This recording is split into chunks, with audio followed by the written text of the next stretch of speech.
Okay, so to remove the center console, we've got to attempt to remove this section.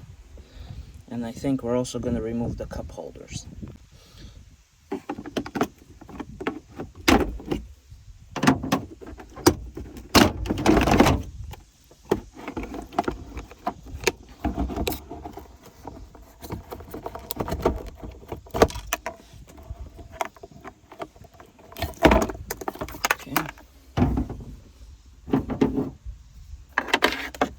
Look at that. That's a damn bone. You gotta be kidding me. Look at that. How did they get up in there? Okay.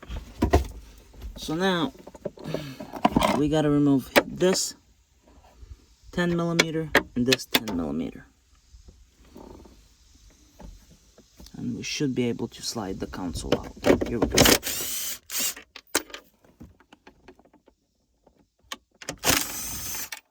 Now that we got the two 10 mils loose, we lift up from the back and just pull out, and we're gonna tip it to the side.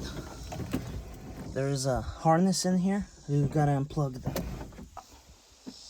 Here we go. Now the console isn't very heavy, but having a second person to help is always good.